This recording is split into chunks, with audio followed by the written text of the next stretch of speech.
We're on. And welcome to another exciting episode of the Click Nation's Comic Book Chronicles. Yay! Agent 70 is providing audio sound effects because Google Hangouts wanted to take away his sound effects That's machine. right, man. What's going on, people? Yay! So it's a two-man booth tonight, at least for now. Hopefully others will be joining us. PCN_Dirt is busy with the kids, and Classic Material is MIA. Boo! I don't need a sound effect for that. Yeah.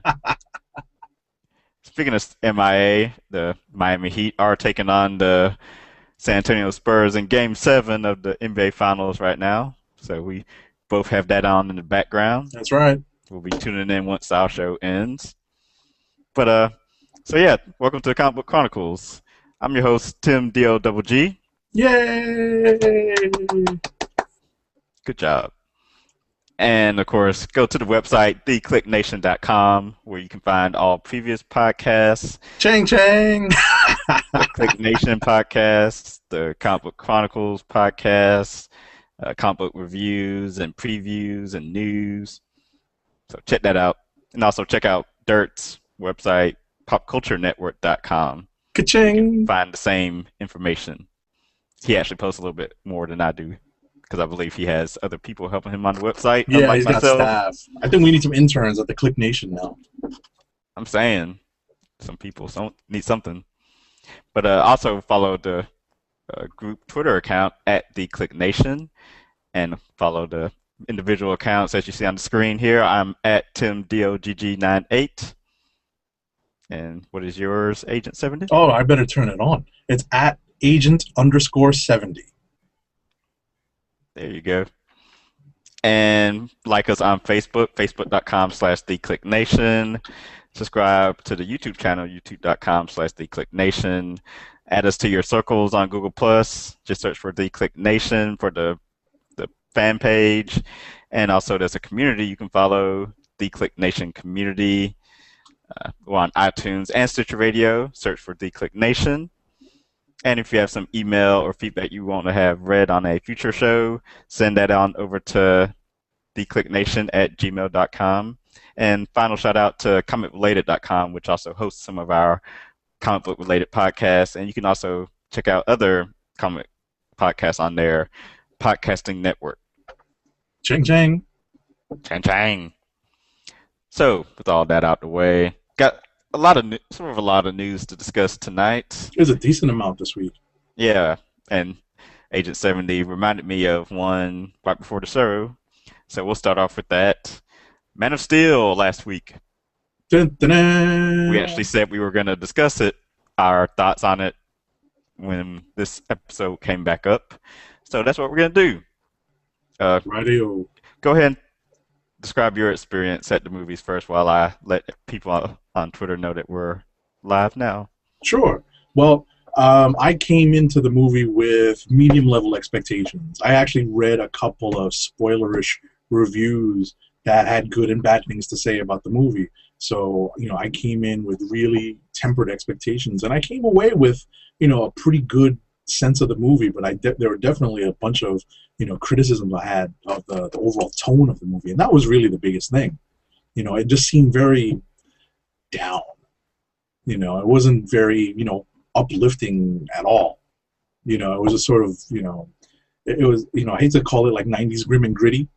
Mm-hmm. But that's what it very much reminded me of. I'm like, am I watching a Punisher movie? That's what it felt like sometimes. I made sure to stay away from any reviews and discussions of the movie, so thankfully I wasn't spoiled with anything. And let's see, I saw it Friday night. Saw it at a brand new theater here in town. The theater just opened last Wednesday. Wow. So no gum under the seats. No sticky floors. Last Wednesday and Thursday they were showing just like discounted movies of some older movies like Oblivion and G.I. Joe Retaliation and stuff like that. I guess probably just give the staff like on-the-job training with a smaller crowd. But yeah, it was kind of packed in there for that Friday. And then it was kind of packed, but then people still weren't aware that the theater was open, so it wasn't too bad.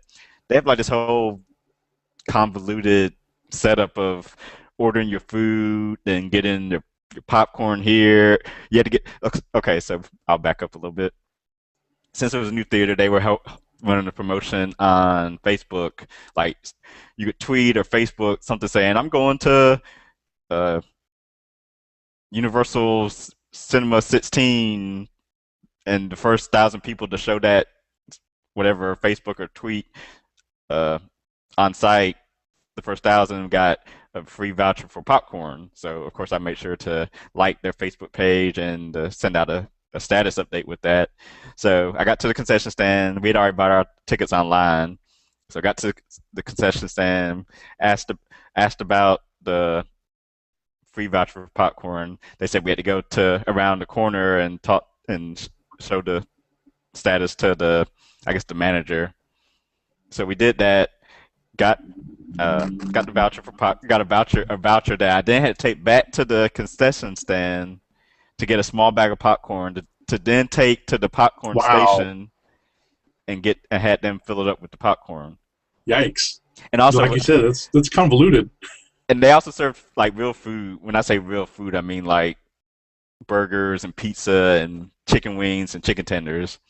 So me and the girlfriend got we ordered just because we didn't have time to eat dinner unfortunately beforehand. So we were like, we'll just share a thing of chicken tenders until the movie's over, and then we can get something else afterwards. So we ordered the chicken tenders at the counter at the concession stand, but then we had to take our ticket over to next to the popcorn station because they had like they had like a little ticketing system where you had to hand your ticket over, and then they take it to the back and then prepare your meal, which was also confusing because once you gave your ticket over with like your number and whatnot, it's like how would they know whose food was whose?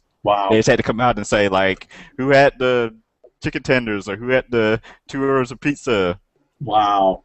And That's then confusing. then it was taking a little while because like I said it was grand opening, and some people were didn't want to miss the preview, so they were like jotting down people's seat numbers and what they To ordered deliver it? to deliver it, Wow. which is what we did. That's high class, man. Yeah, Moving so on up. okay, so it's the GTX theater. I need to pull up like all the description of what fanciness this theater has. It has everything except IMAX, which sucked. Oh yeah, I was about to say that's sort of It's like a downside. a 5-story screen, uh, luxury seats with leather seats that rocked. Leather. Yeah. Wow. And actually, every theater has the leather seats, but some theaters they have designated as like GTX Extreme or something like that.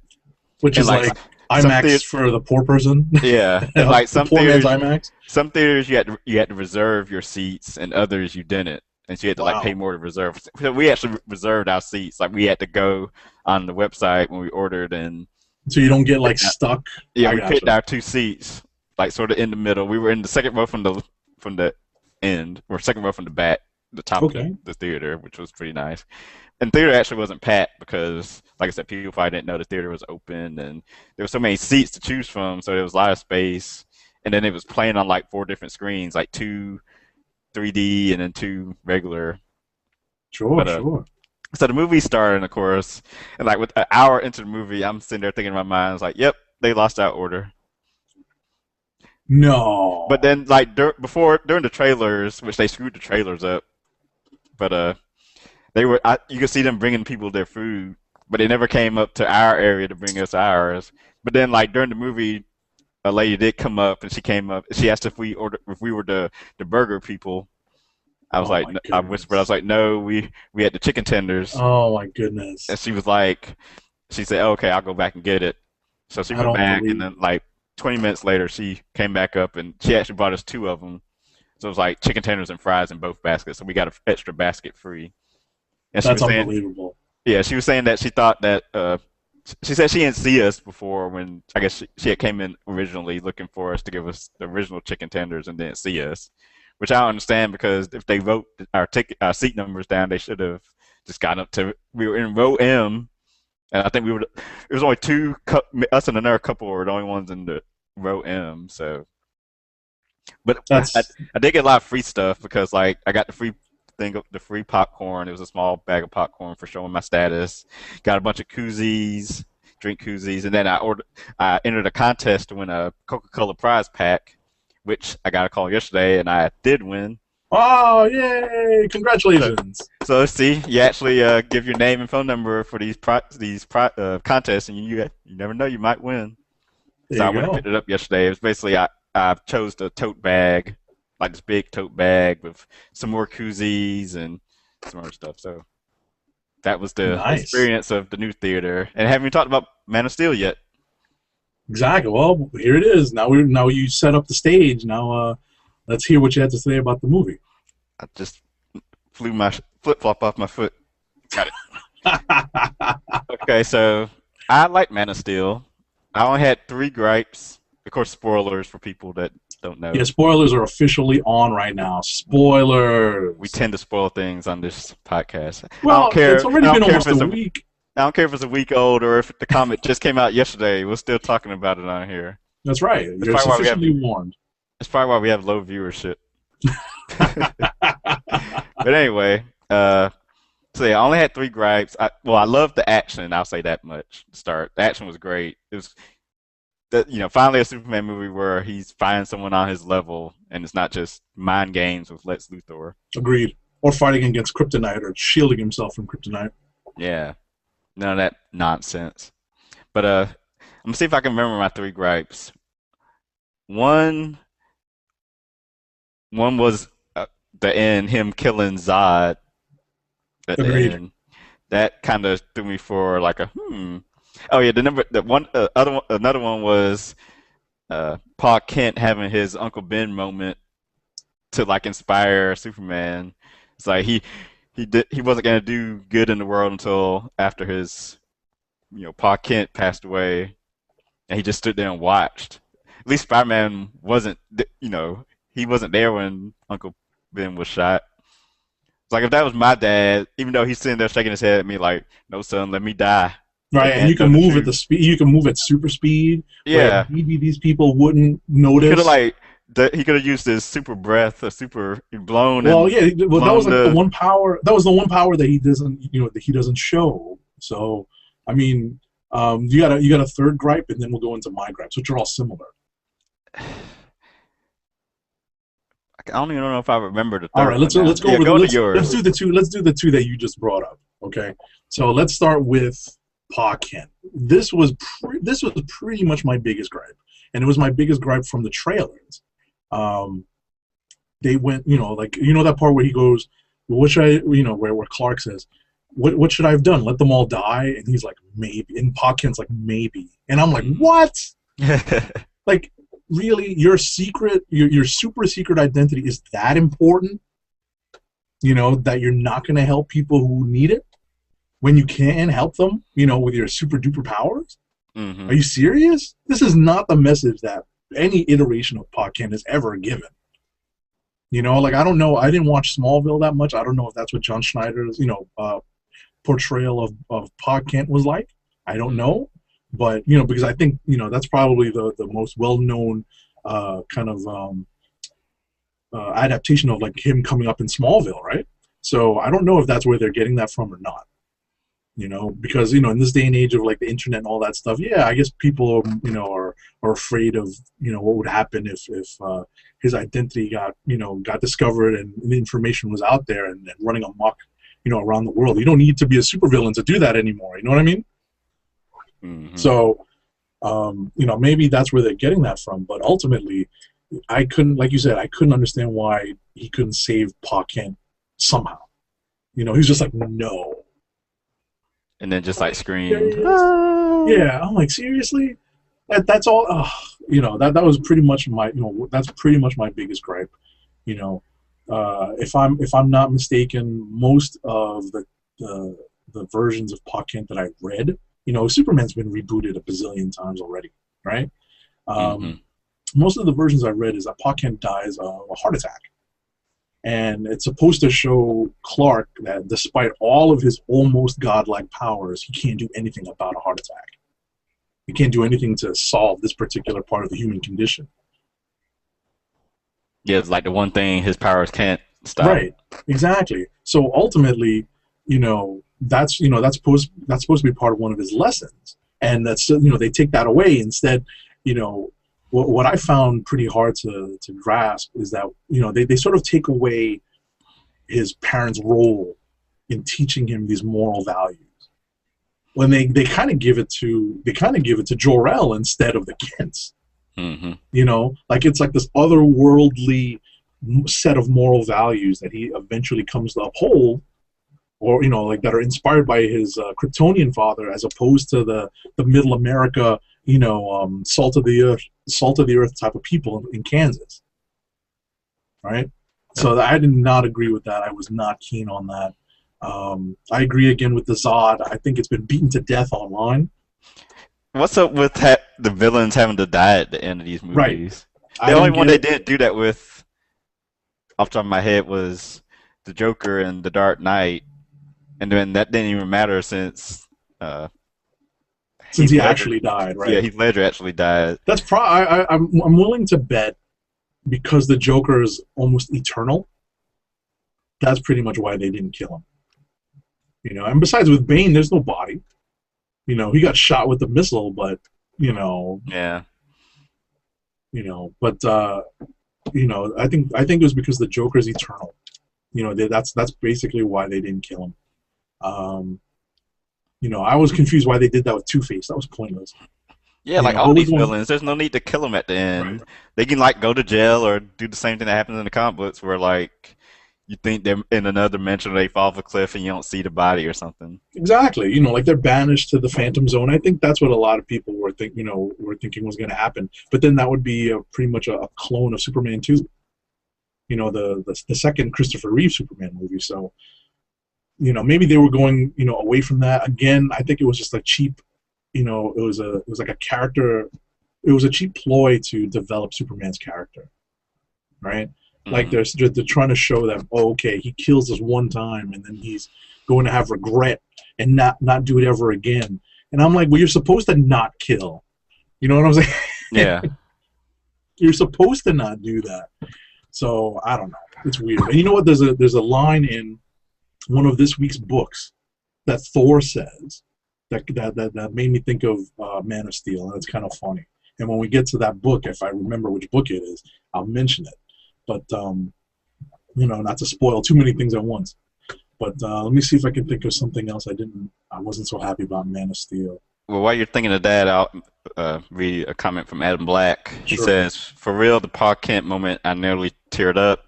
It was so sad. Plus, in the '80s, Superman did kill the Zod of a pocket universe using kryptonite, so it did happen before. I don't care." Yeah, exactly. Well, I read something like that. It was just weird. Yeah, that's how a lot of people mention that online. It's like, yeah, Superman killed before. I guess he also killed Zod in one of the original Superman movies, didn't he? Oh yeah, he let him drop after they basically depower him. They let him drop into like a bottomless pit, and he does it with a smile. I don't remember those movies because they were Superman. So I've seen bits and pieces of them as a They're kid, hard. but Believe me, even as a even as a kid, they were kind of hard to watch. Don't even get me started on the Saran wrap Superman S shield that he throws. It's awful. yeah, I'm You know, definitely not trying to go back and watch them now. So that's that. it's tough to watch. That's tough to watch. But I'm trying to think. Oh, Yeah, I can't remember it was. I remember that it's distinctly there being three things I had problems with in the movie. I'm sure if I had something to do with like Lois or something, but I mean, she was fine. Saw some people complaining about Amy Adams' performance as Lois Lane. I didn't think she was bad. I'm trying to think, was it her or was it the all the property damage and probably the Oh dead yeah, people that in the was. buildings? You've seen. There's been a couple of internet memes that have popped up. Have you seen them? Yeah, I've seen them. Where like where Superman is talking to the Avengers. He's like, Superman says it took six of you to stop an alien invasion, and I think it's Tony Stark who says, well, technically there's only two. The other four were saving people and trying to prevent as much property damage by keeping it into a small, by Mm. containing the violence in a small section of the city. And I don't know. Technically, I've read a couple of defenses of Superman online. It is his first adventure. it's really his first time using his powers in like a combat setting. So he probably just doesn't, I mean, how many fights has this kid really got into? Really, he spent his whole life avoiding them. And So then there's the infographic saying like estimating the property damage, yeah. which is like, what was it, something billion, I think. Well, I mean, the New York one was billions and billions too in Avengers. Yeah, Like all those big buildings getting knocked over in Midtown. So shit happens. yeah. Oh, you know what? I remember one particular gripe, and this is coming from a New Yorker, right, who was here for 9/11. Mm-hmm. There were a couple of scenes that were just a little too close to, especially of Perry White, whatchamacallit, Morpheus from the Matrix, and some Planet staffers running away from some of the collapsing buildings were a little too reminiscent of 9/11. That's my particular gripe. I was not a fan of some of the imagery that they evoked, and I kind of got offended by that. But that's definitely from like a New Yorker's perspective, because I remember that. Now I kind of zoned out a little bit there, and I didn't appreciate the imagery, but. It's I kept telling myself it's a movie, and it's been a while, so some creators kind of feel like they can take liberties with that. So I think maybe the other thing I didn't like was it might have been the fight in Smallville, or how it seemed like the product placement. No, not the product placement. The IHOP sign that they kept flashing past. It's like. Shouldn't everyone in Smallville know that he was Superman? Like even the kids that he, when he was a kid and all that's stuff that another happened. thing. Oh, that's another. You just made me think of something else, but I don't know. I guess they hid it. That's why he left and went on Deadliest Catch to become a craft fisherman. I did like the Gladiator as Jor-El. Yeah, he was good. He was good. Like I said, I think they gave him the meat of the morality teaching because, they wanted to give Russell Crowe something to act with. That's just that's my 2 cents. You just made me think of the whole secret identity thing, right? Yeah. How is he able to keep his secret identity from anyone at all? They've already seen him, close up. He doesn't grow up wearing the glasses. Mm-hmm. I guess that's why they went ahead and got the whole Lois knowing his identity out the way. Yeah. It's like, yeah, he's just putting glasses on, so but it kind of looks like the same person. Right, but at the same time, it's something that you just brought up. Like 3/4 of Smallville would know who he was. Yeah, everyone should know. Especially after like the whole city's ransacked and the farm. Exactly. The cops that took that took Lois to the Kent farm. No. Yeah. I don't know. Like secret identities. What secret identities? I wish if Eclectic is around or if Eclectic is listening, secret identities, man. They just hate them. They hate them in these movies now. Yeah, it's not like he has a mask to wear. Seriously. So everyone should be like Tony Stark and just come out and say you're Iron Man. I'm sorry. Yeah. I'm trying to think if there's like I said, there's a couple of like small gripes. I liked a lot of the action. Like you said, I agree with you. It was about time that they did a full-on Superman versus somebody roughly equal to his powers fight. Who does he take on in the sequel, I wonder? I guess Luthor. They're gonna do Luthor and Doomsday, maybe. Yeah, but it's gotta be 2. Yeah, I think it's going to be Parasite or something, maybe. Maybe they got to find a way to kill him. Doomsday or Brainiac. Yeah, Brainiac be kind of. I'm surprised they visual. didn't. Yeah, I was gonna say I'm surprised they didn't tease a little bit of Brainiac in the Krypton stuff. Yeah. Because in some versions of the Superman origin, they tease a lot of Brainiac on Krypton. Mm-hmm. Like so. I want to know because I don't read Superman.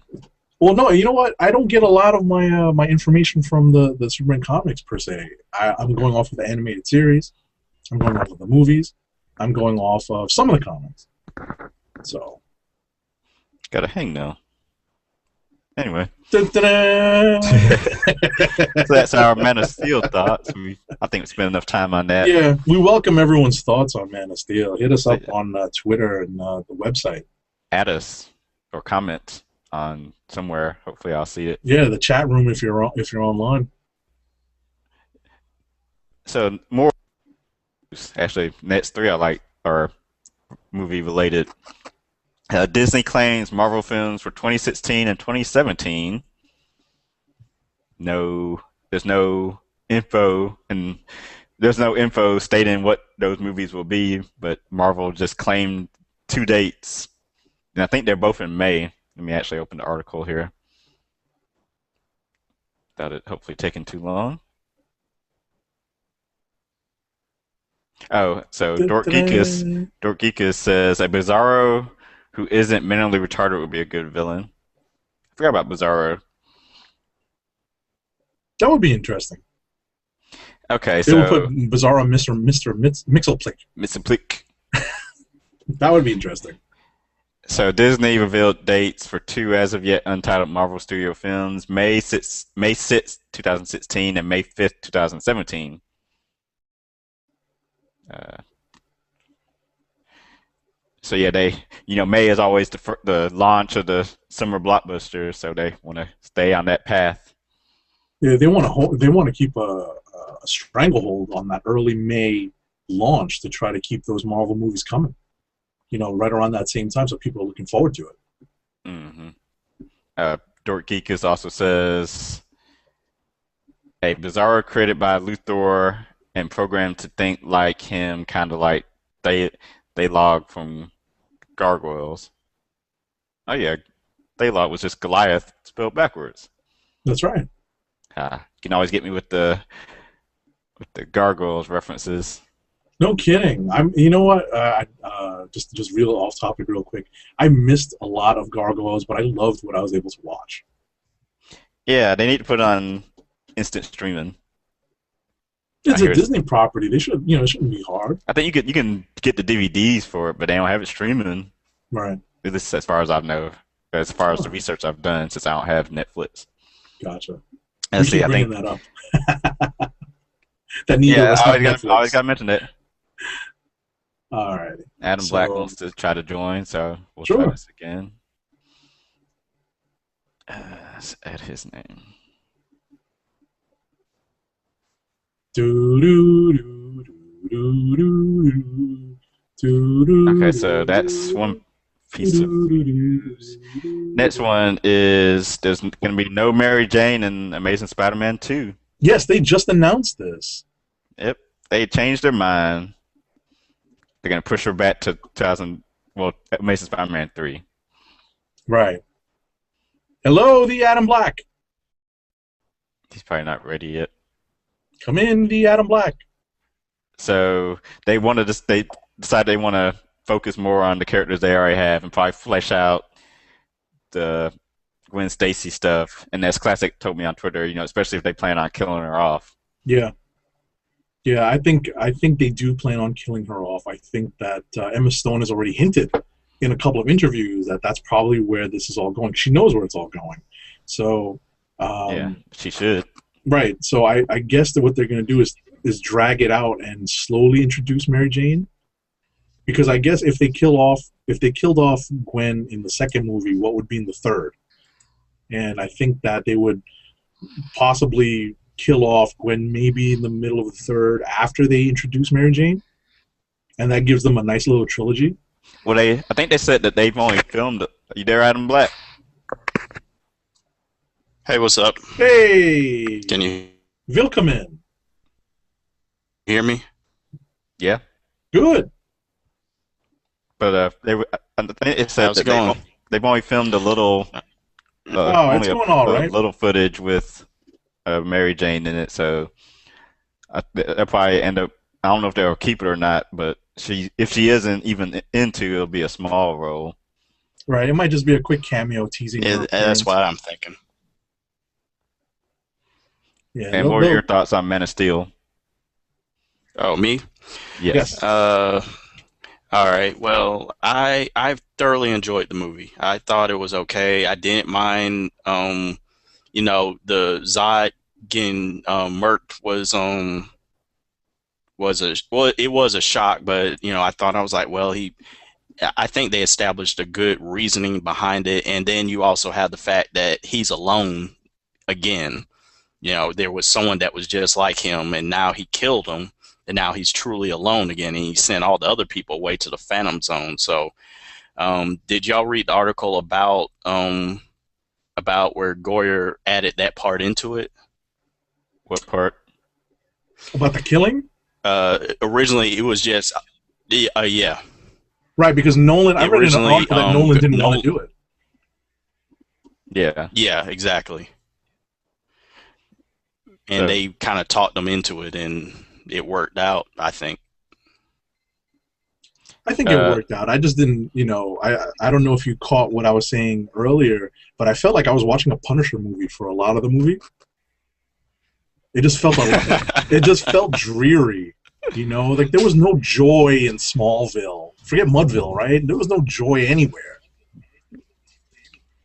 I think that's the Christopher Nolan effect. Yeah, seriously, it must be.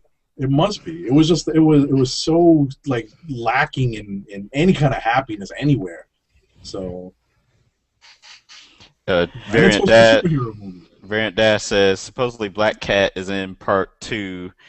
Mary Jane would bring the love interests up to 3. Oh, that's interesting. Yeah, I did see something yesterday. Wondering if Black Cat was going to be in it. Felicity, somebody they were saying is Felicity, whatever her last name was. Is she going to be Black Cat in Amazing Spider-Man 2? That's interesting. I want more Black Cat in my comics too. By the way, listen, they've been shutting down Midtown Manhattan, like Madison, like in the 30s for the last couple of weeks. Like it's been hectic. Traffic's been hectic because they're shutting it down for. They keep calling it what was the code name for it? London Calling. You walk up to these movie people that are blocking off the streets. It's like, yeah, it's a movie, London Calling, be out next year. It's like, I know it's Spider-Man. Stop lying. So they're definitely at it right now. And more movie news, or actually the last bit of movie news, is Robert Downey Jr. signs a 2-year picture deal with Marvel for Avengers 2 and 3 today. Yay!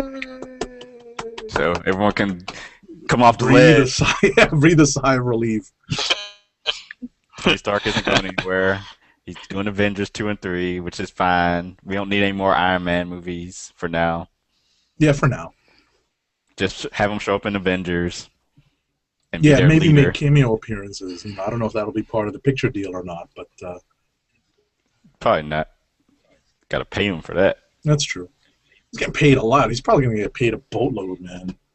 He's been paid a boatload. He's been paid out of the proceeds, out of the gross. The question is, are they going to raise the salaries for the other Avengers? Probably not. Nope, those fuckers got locked down. Supposedly, like they were saying, Downey might try to negotiate, try to get them some more money. Yeah, like Friend style. Yeah. It's like, I want my colleagues to get more money. Or else they'll resent them. Right. Don't want that. Or there'll probably be one more screen time or something. Right. Let's see. Okay, so more news. Into comic news? What is this? Oh, yeah. I had to read the headline again. I was like, what is this? Spidey's sister revealed in Wade and Robinson's Spider-Man Family Business original graphic novel. Dun, dun, dun. So they have the Warren Ellis Avengers wartime original graphic novel coming out, and now Mark Waid and James Robinson are doing a Spider-Man one. It looks interesting. It's painted. Yeah, I like the artist. I guess I could click that. It's Gabriel Delato. Yeah. Is he the one that drew Secret War? Yes. Yes. War singular, right? Yes. I need to pick up that trade paperback or hardcover. It's worth it. I wasn't a fan of the whole idea of Secret War, but I picked it up as a trade, like while it was on sale, and it was definitely worth it. So, like the next Comic Con you go to, just pick up the trade. Like somebody will be selling it at a discount. Yeah, I'm gonna jot that down while we're talking, or else I forget to do it. Yeah. But right, so it'll be revealed.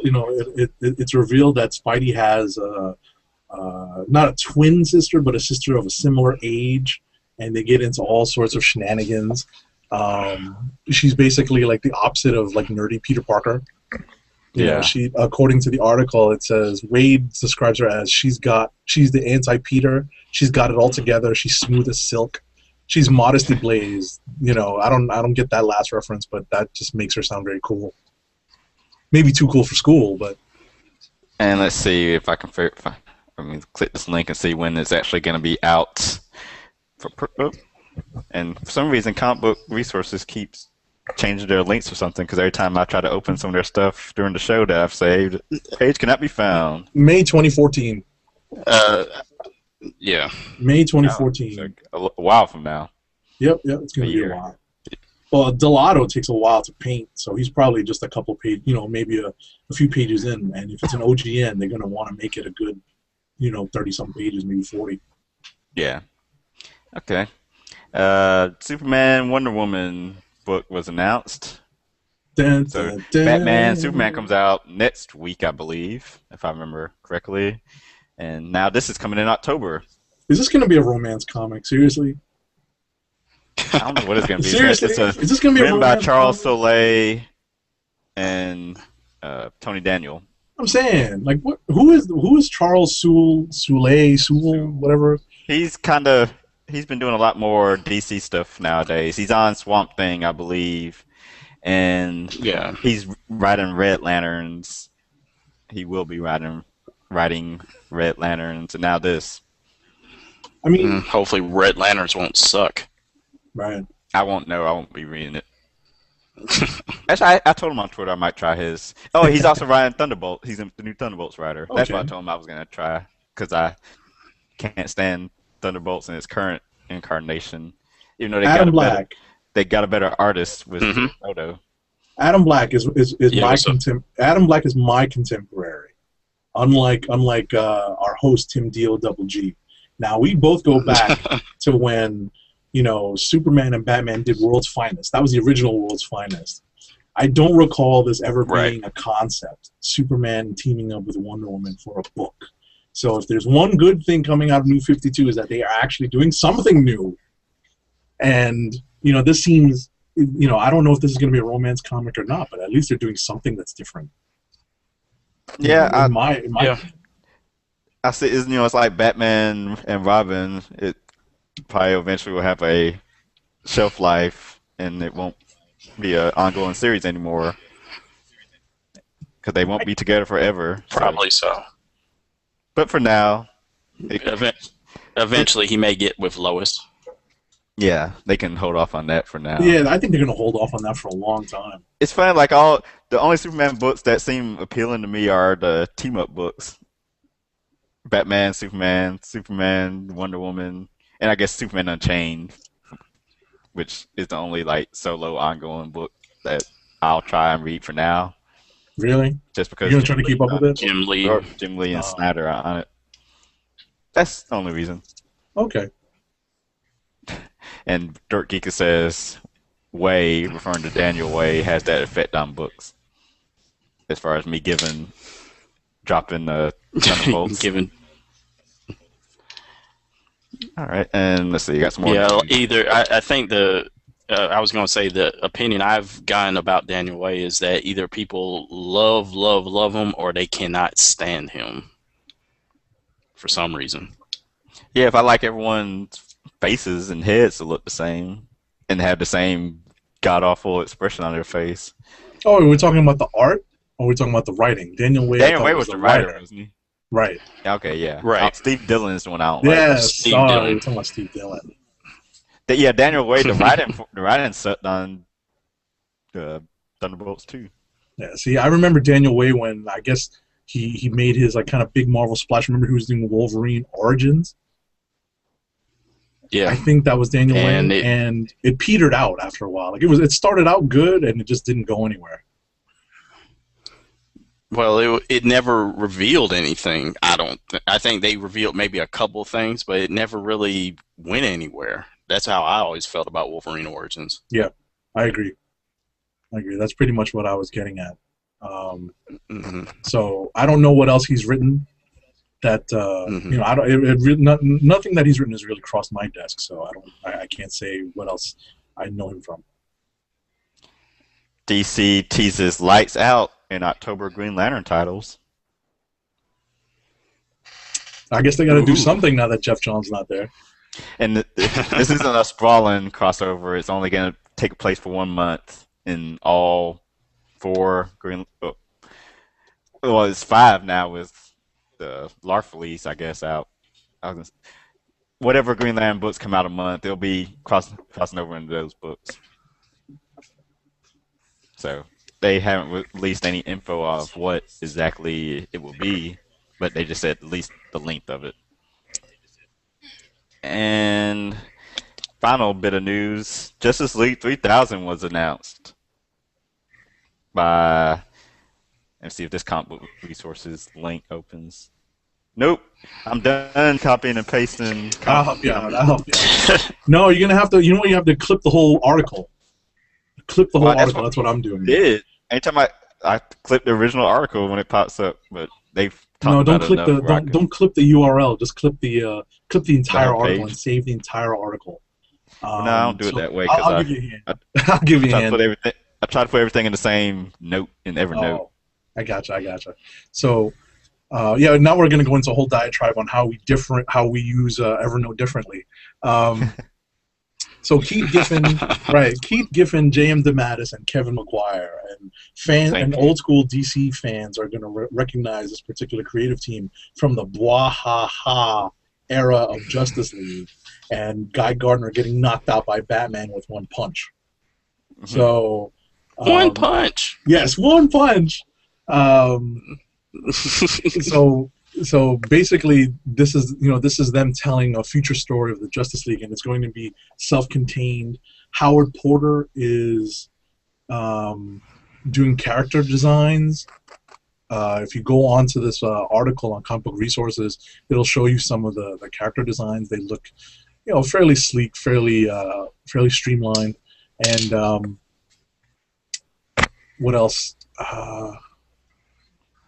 It's not so. I guess what they're saying is that you don't have to be all that familiar with future DC stories like Legion of Superheroes stuff. You can just jump into this right away and get the gist of it. It still has Superman, Batman, Green Lantern, Wonder Woman, and the Flash. Yeah, so I'll be picking this up because it looks interesting. I never read a Legion book, so I have no association with those characters. This I'll read. Alrighty. I might read it. I might read it for academic purposes. Our reviews here. That's about it. That's what I'm saying. That's what I'm saying. Mm-hmm. I think it may be interesting, so I'll probably at least read the first issue. Okay. Yeah, I'll read the first run. Actually, I'll read probably more than that if it's entertaining. And supposedly these guys are good combo. So, why not? Hopefully it's a good story. Any other news? And that was it for news. Well, there's going to be news coming out of one of the reviews for this week, so we'll just jump into the reviews, I guess, huh? Yeah, let me bring up comiclist.com.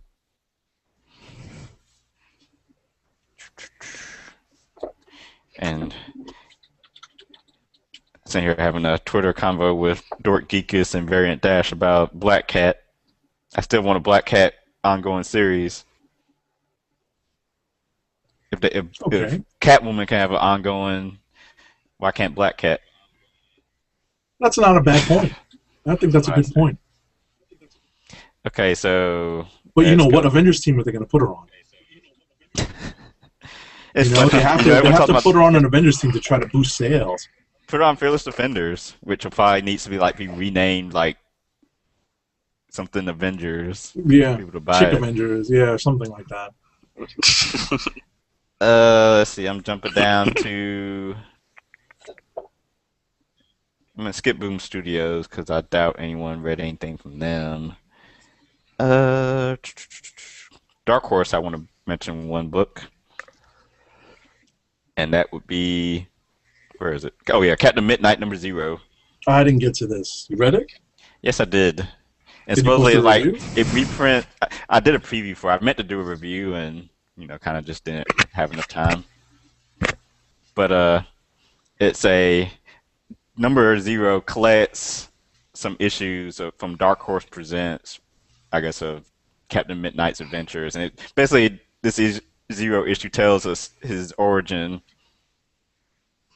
and I guess he was like a World War II fighter pilot that uh, he disappeared during a fight with the enemy, and he appears in our time, and like the government finds him, and they're like, I guess supposedly something bad happened, or they think he's holding secrets that they won't found, and there was a lady that um, I guess there's a lady still alive that knew him that actually was on Captain Midnight's team, just a regular lady, and like I guess she's like passed the story down to her granddaughter who doesn't believe her, and I don't know. It's I'll check out the first issue when it comes out, which I think comes out in the fall, that actual number one. But yeah, it was something different from Dark Horse. So that's my independent comic of the week to mention. Cool. Uh, let's see. Yeah, we didn't get to Dream Thief number 2. That's from that's Image, right? No, Dark Horse. It came out. Oh yeah, number 2. What is that? Did you read it? Nope. Okay. Nope.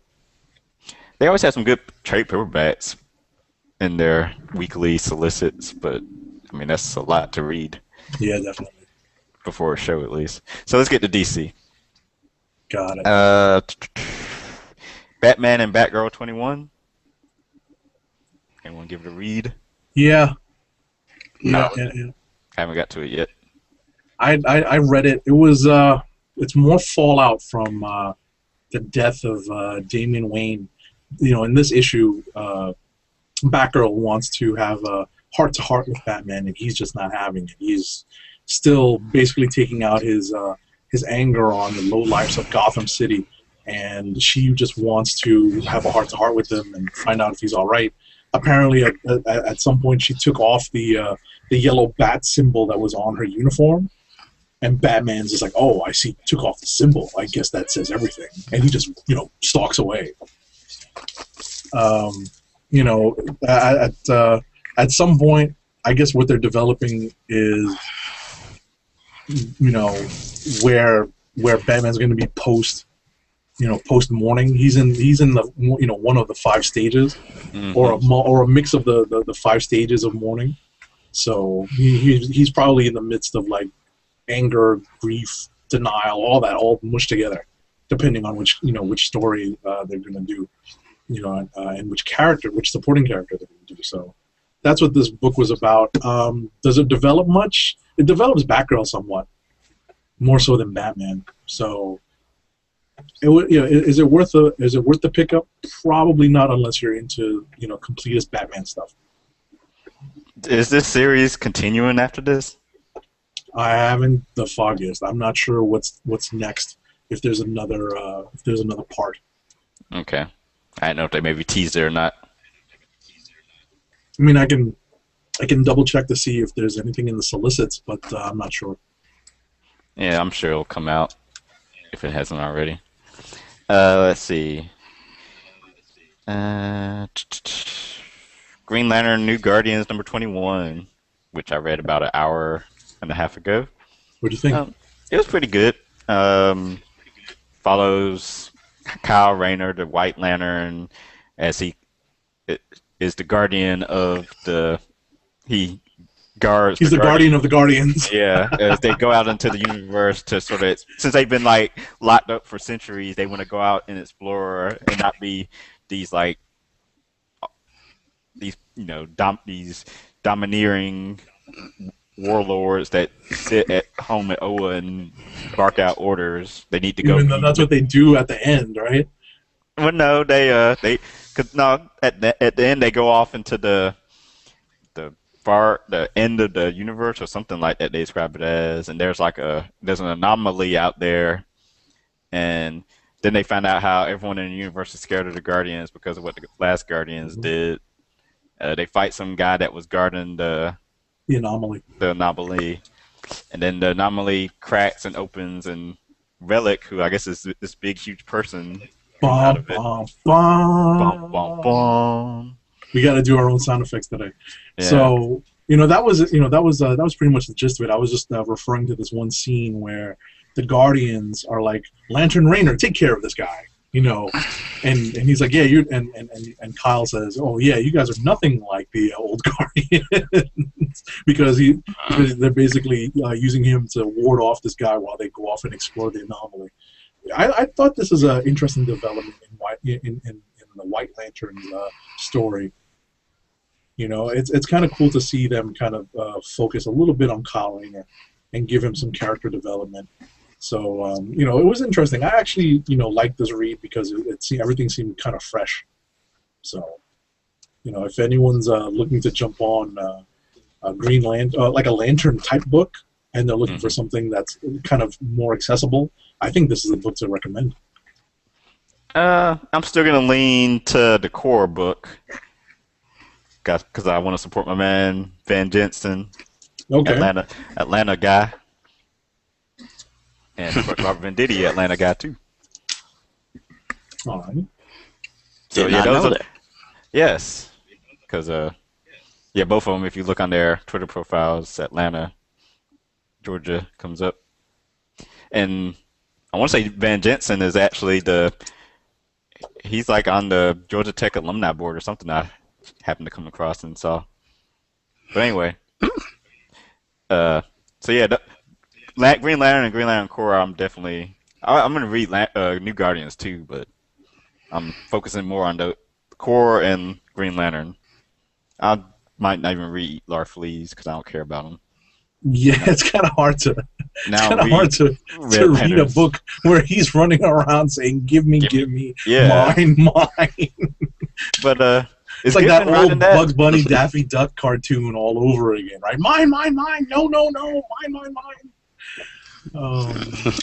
And I think Giffen is writing that, isn't he? Is he? Because who was writing Threshold? I think so. Yeah, because I think he's moving from Threshold Giffen. to Larfleeze. That's funny. Okay, so more books. What we got? Green, let's see. Did you read Vibe? I was about to start right before the show. I skimmed it.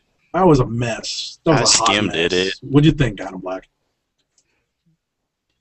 I'm still kind of digging the book. I'm not sure with it being a DC book. I'm not sure how much longer this crap is going to last. But I like the fact he pretty much got his ass handed to him by the Suicide Squad. Like I said, I skimmed it, so I still need to actually get into it. But you got the mystery of who Gypsy is, and he's just trying to protect her. But then he winds up getting stuck in the place that everyone was kind of worried that he would be at the end of the issue. So, so you said you didn't like it, Agent. Ain't just the whole story or just everything? It's probably because I did skim it, and I did appreciate that. The Suicide Squad was sent out to kind of bring this guy in. What they did was they treated him as a rogue agent, and maybe I just don't appreciate how, what Amanda Waller's like behind the scenes machinations are with Vibe right now. So what I did like was the Suicide Squad coming in and, like you said, handing this kid his butt. But at the same time, I'm not sure where the story's going at this point. Sort of like, what's the point of introducing this? It's showing that he can be, that he can go rogue, or giving him a reason to maybe doubt Amanda Waller's intentions. Maybe that's what they're doing. I think so too. PC. I remember Dirt saying he didn't like the last issue either. So there's 2 bad reviews. Yeah, I mean, I felt like it was hard to follow. I mean, it was easy. It wasn't that hard to follow. But then once they got out of the battle scenes, I kind of drifted through the last couple of pages, just skimming it. So. Okay. Supergirl 21 and Wonder Woman 21. No chance. No chance to read. Cool. All right. Let's see. Dynamite had a bunch of stuff come out. Actually, this looks like the same book just listed over and over again. Okay, skipping down to Oh, it's Evil Ernie #6 with all the variants. yeah, And Vampirella and Strikes #6 with all Vampire Strikes. the variants. Okay, IDW had some books I want to read. I haven't got to them yet, and I want to say last couple of weeks I haven't got to them. Like Danger Girl Trinity #3. I don't think I've read 2 yet. I read the first one. It was kind of all right if you care about the Danger Girl cast, who some people probably don't even know who they are. G.I. Joe #5 came out. Teenage Mutant Ninja Turtles Villain Micro Series #3 of 4. I have it. I haven't had a chance to read it. I'm trying to get into the Teenage Mutant Ninja Turtle world, so gonna be giving that a chance. Oh, and yeah, another book, Wild Blue Yonder #1. I skimmed this. This was actually after I read Vibe because that's next up in my list. This would be my non-superhero comic book of the week. This was actually well drawn, well executed, and when I say well executed, it's just the writing and the coloring and all that stuff is very well put together. This is definitely worth a second look and a second issue. I think the next time this comes out. What's a quick gist of the book? Well, basically, it's the latest in a long line of post-apocalyptic type books and stories and movies where the surface part of the Earth is all screwed up, and so everyone has to go up into the clouds. So basically, people are living above the cloud line, and that's sort of where all the shenanigans start. So people are flying back and forth. That gives the story a reason to have lots of flying battles. And it's pretty good. The art is pretty well done. Okay, so it's one of those, like I said, post-apocalyptic things. But it's definitely well executed, and I can give them a lot of props for it's not like Oblivion where everyone has to leave the Earth, but everyone has to go above a certain level, so that they're basically like above the smog, above the pollution, and all that stuff. I skimmed it. But at the same time, I got a much better gist of this book than I did Vibe. Okay. So I definitely would recommend this book for the non-superhero book of the week. Cool. I look forward to reading it probably sometime tomorrow during lunch. Cool. Okay. Image. Didn't really have anything I wanted to read this week. If I was caught up on Invincible, I'd have read Invincible 103. But I'm not. Nothing on my end. How about you, Adam Black? Nothing from Image. Got it. Sweet. We're going to be done in time to watch the rest of the game. Because now we're chugging along. Yeah. There's more. Okay, we'll probably spend. Well, there's a lot of Marvel stuff out there. Yeah, we'll probably spend an hour talking about Marvel now. Because Age of Ultron #10. Bum, bum, bum. Yes. Series sucks. Alrighty. You want to lead us off? You want to lead us off with that? That's first. You can read my review on declicknation.com, by the way. Oh, okay. So I'm neglecting clicking on that. I should be more vigilant about that. Nah, I also voice my grievances on air too, not just in spoken word or written word. So the only saving grace for Age of Ultron is the possibility of the space-time continuum being broken. I love how Wolverine's to blame for everything that goes wrong in the Marvel Universe. Wolverine did it. Wolverine breaks time. Why now time decides to be broken, even though I could name like 5 different ongoing books that involve time travel right now. But, in Age of Ultron, when, trying to kill Hank Pym does it. Yeah. All right. So may I? Yeah, go ahead. If you please. Yeah. Okay. Now, I think I've made jokes before. You can always tell that I've written a couple of remarks ahead of time when it comes out very staccato, very quickly. So, okay, what was that? That was my reaction to this whole book. You know, it's kind of nice that the Avengers actually battle Ultron in this book and seemingly end him. You know, that's kind of sad for me, but it's probably for the best if they want to advance Pym's character and prepare him for an Ant-Man movie. You know, what was the point of the Angela introduction? You know, all of space-time is screwy, and now Galactus appears.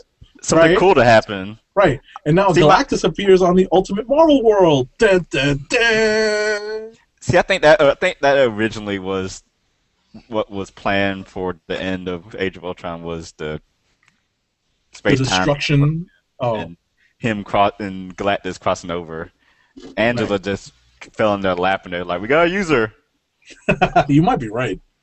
This is a good place to put her introduction. You might be right.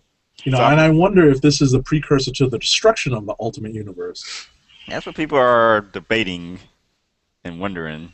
Remember, that was a rumor a few months back, was that they were going to cancel the entire Ultimate line, and maybe because someone heard about this story happening, maybe this is where it actually, you know, where that story kind of came up. They had a Marvel Next Big Thing live blog event this afternoon where they were discussing the end of Age of Ultron and also the Hunger series from Josh Fialkov and some other person who's doing the art. It was a 4-issue limited series dealing with Galactus in the Ultimate Universe, and I guess like Rick Jones in the Ultimate Universe is like some space cosmic character, and he's involved in Silver Surfer and whatever. But supposedly during that conference call, they said like, you know, big things are planned for the Ultimate Universe. So it's not. I don't think it's not gonna go away at the end of this limited series, but supposedly things are planned, especially because Fialkov is also writing the Ultimates, and that's gonna be kind of involved in things too. Seeing as how a female Kang just appeared and whatnot. So let's see. I just brought up my review of Age of Ultron so I could list my stuff. I always do what I liked and what I didn't like. So yeah, I said I liked how Wolverine's always blamed for stuff. Oh yeah, and I'm also of course interested in seeing what comes of the space-time being broken. And you know, is this how Spider-Man 2099 falls into the 616 universe? Because we saw a glimpse of him as time was being broken, along with future storyline in Indestructible Hulk, where he does some time traveling. Now, what I didn't like... Is that the one where he's wearing that armor? Yeah. That's been teased and solicited for a while, that he was going to be doing some time traveling. So yeah, so what I didn't like... Ultron barely appears in this series at all. It could have been called like Age of Pym or Age of Wolverine. It's more a Wolverine Hank Pym storyline to me, at least the latter part of it. Yeah, but I think it was Dirt that said it best. Would you buy a story that is titled Age of Pym? No. Would anyone? But you know, I think no. I think that if you're doing an Age book, it has to have a villain at the end of it. Right. Age of Kang or whatever. I think they succeeded somewhat in at least showing that Pym isn't the useless character that we've all made him out to be. So, you know, somewhat. I can't say completely. Mm-hmm. You know, because a lot of us still remember the whole Yellow Jacket fiasco where he was beating up on the Wasp and all sorts of madness. You know, like I read when I was a kid reading that stuff in like reprints and stuff like that. I was like, he did what? Yeah. You know, because that was a little bit before Adam Black's and my time. You know, so when we heard about that in like the little text boxes, like they would caption it, say, oh, this happened in whatever issue. They would flash back to it every now and again. And I'm like, they did what? When? Who? My goodness. That's a lot for a little kid to process. So. Yeah, I mean, I mean that's crazy in itself, and Hank Pym wife beater. It just Exactly. doesn't ring. Right. So they basically had to reboot his character, and I think that's what this was all about. Like I said, they're trying to prepare him for an Ant-Man movie, and have him like not be so mopey about having created Ultron, because unfortunately, at least since like the Busiek Perez Avengers from like the late '90s, the mid '90s, where they've made Ultron like a super badass again. They sort of redeemed Pym's character a little bit there, but I guess every time they brought Ultron back, they just made that kind of like emasculated Pym, a little bit every time. So to have him finally kind of conquer Ultron, at least for a good while, they're probably going to keep Ultron quiet for a good while now, so they can develop Pym's character. Yeah, that's probably what they needed to do. more Pym stuff I was going to bring up. So, they've announced Avengers AI. It's supposed to spin out Avengers or Age of Ultron. But to me, there was no like transition to it besides like one panel of like Pym saying, I see what I did wrong. I think they're going to do that in the Age of Ultron 10.1 or whatever that is. 10 point. Or yeah, something. exactly. That's what. Go on. About to say. Oh, I was gonna say, does that come out next week or is that later? The 10 AI. I could look, but I don't want to. I'll look. Go ahead, Tim. That might have been all I had to complain about. And Angela. I was complaining about Angela. Introducing a character that 75% of the reading audience has no clue who she is. No, whatchamacallit? Didn't somebody do an interview that said it was 95%? Yeah, I saw that too. I was like, dang, am I percentage? It is coming out next week. The 10 AI is coming out next week. Oh, okay. So we'll have to see what that's all about. I think Tim and I were reading similar articles, and I had one gripe with this article where they basically call a generation of comic book readers 5 years, right? That's one generation of comic book readers. So what they say is, if it's been 20 years since they introduced Angela, like they introduced Angela in like 93, basically, and 20 years have passed. So it's four They call it 4 generations of comic book readers, which means I have been reading comics for way longer than that. And so is Animal old heads. Yeah. How many generations? At least 5 or 6 generations for myself. That is crazy. 5 or 6. We're the same. We're the same. Oh my goodness. So I mean, Angela came out at the end of high school for me. That's how far back it goes. It was almost the end of high school for me too. So that's that's the deal. And if 95% of the readers don't know, I must be in that 5%. Protest that, bitches. I'm in the 5%. I'm a 5%er. Hashtag 5%. That's right. So I was saying, I'm sure Angela will have something to do with the next big Marvel event in 2014. That's my guess. Well, you don't think she's gonna have a big role in Infinity?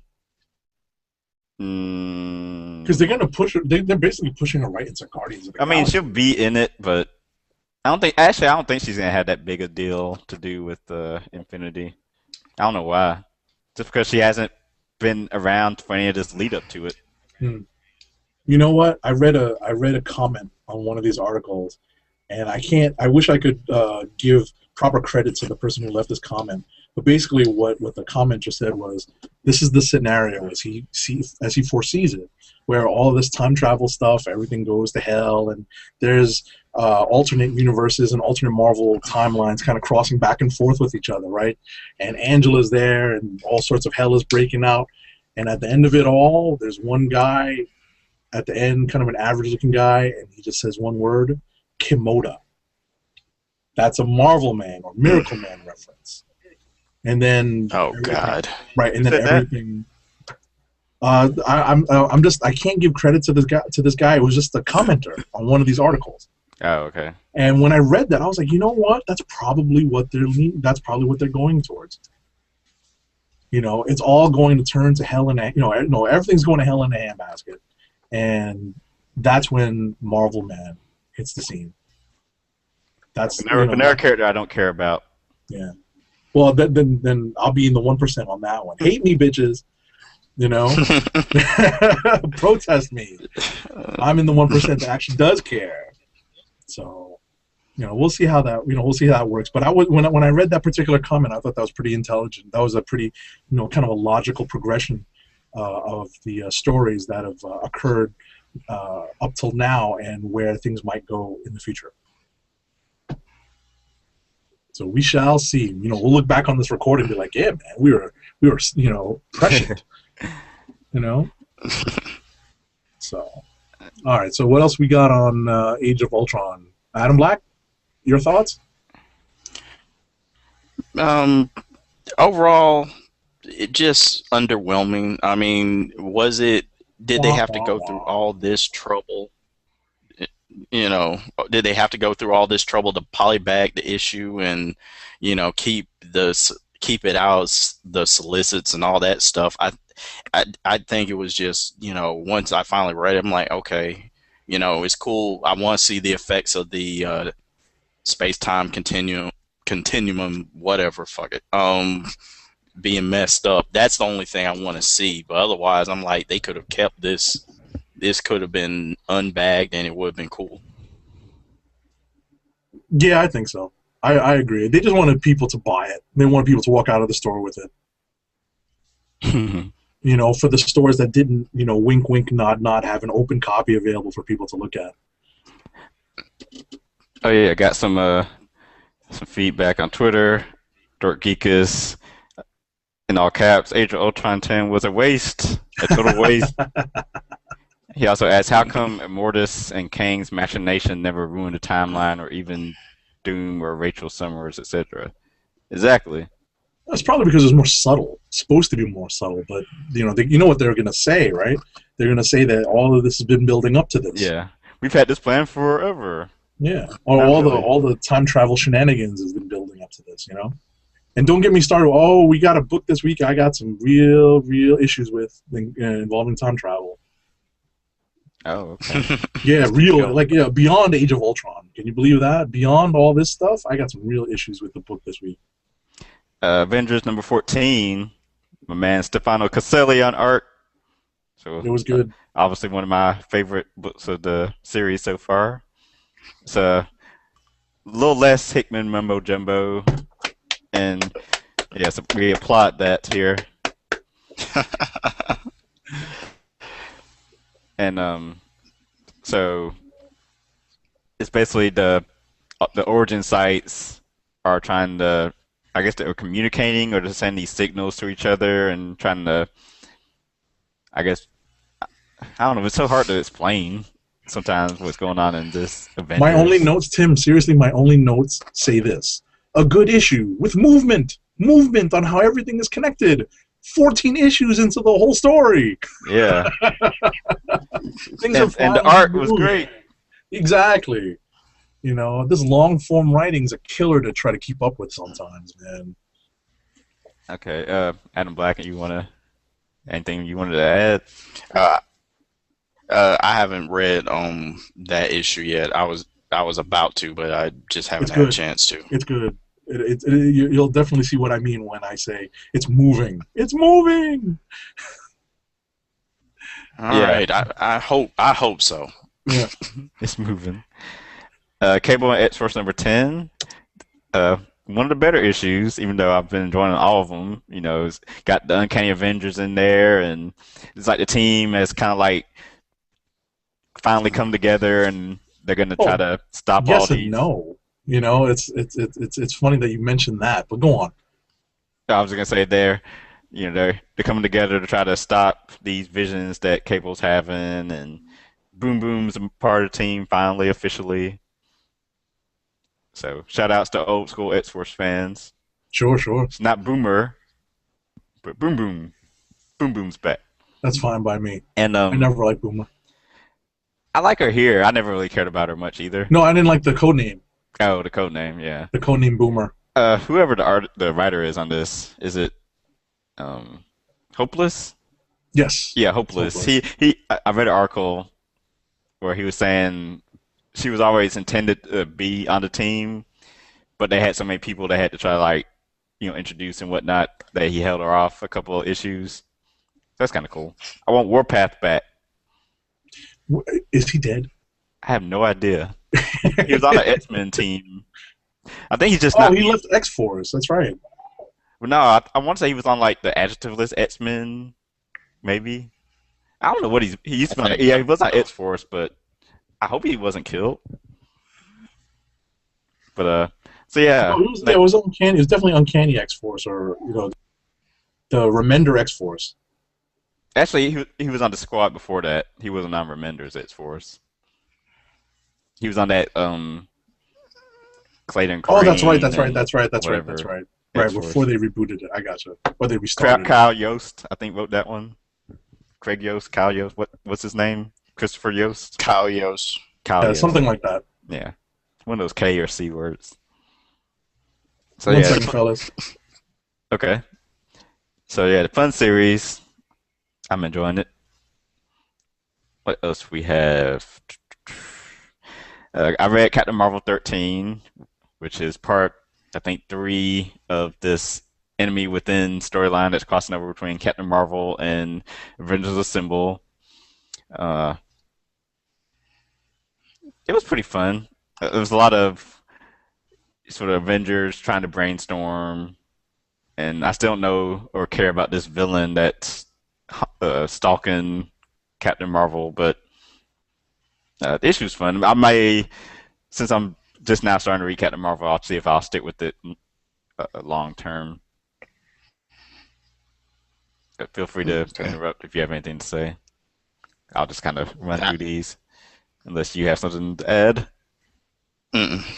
Okay. Sorry, fellas. What did I miss? Captain Marvel 13. Wanted to mention something about this. Captain Marvel 13. This is the issue I would actually recommend to anyone who wants to try a comic book out.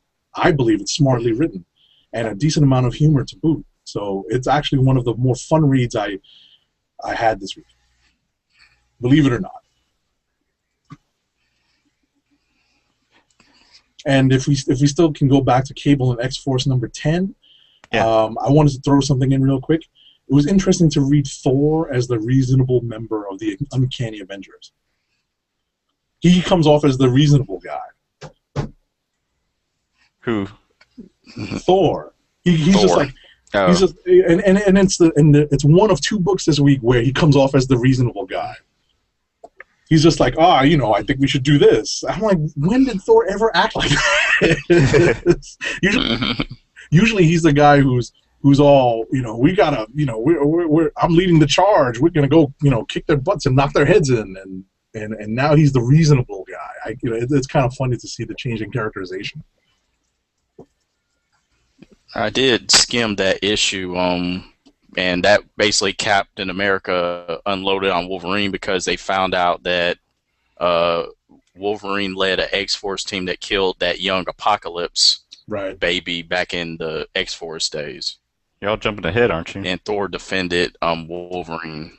Yeah, we're jumping I'm ahead sorry. to Uncanny. Yeah, But see, here's the thing. That's the second book I was talking I'm about. sorry. That's the second book that I was talking about where Thor comes off as the reasonable guy. Oh, Mm-hmm.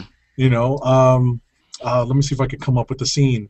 Did you guys talk about anything other than Cable and Captain Marvel that I missed? I mean, we talked about Captain No. Marvel and Okay. Cable. What do you guys think of Captain Marvel? I said I might continue reading it. I've just been reading it since I started on issue 1 of that Enemy Within. So I'm reading that and Avengers Assemble just to kind of see where this storyline goes. Well, I thought this book of the Enemy Within, arc. I think this is the best book by far of all the ones that have come before. How do you like the art? I've heard people complain about it. It's not bad. It's not bad. I think the art is passable. It's not great. It's nothing to write home about, but it's nothing terrible. I wouldn't complain about it. It's not worth complaining about. Yeah. So you've been enjoying Captain Marvel overall? It's been tough to read sometimes. It's definitely been tough to read sometimes. I want to give the character a shot, and I like some of the developments, but not all. You know, I definitely want to keep reading it because I don't want to see this particular. You know, see, they want to make her, you know, a viable, powerful character, and I want to see it succeed. But you know, I hope that it succeeds on its own because I can't be the only one reading it. You know what I'm saying? Oh, I forgot to mention, children of the '80s will appreciate some of the art in Cable and X-Force 10. Some of the vehicles that pop up. The Adam Black knows what I'm talking about. Did you read it, right? No, I still haven't. Oh, you The didn't look only at thing it? I Oh, managed to no. I'm not No, gonna now spoil that it then. now you got me curious. Then No, you let gotta read me it. You gotta make read sure it. to You gotta read it. download that tonight. You gotta read that. Through the magic of the internet. That's our code word. Through the magic of the internet.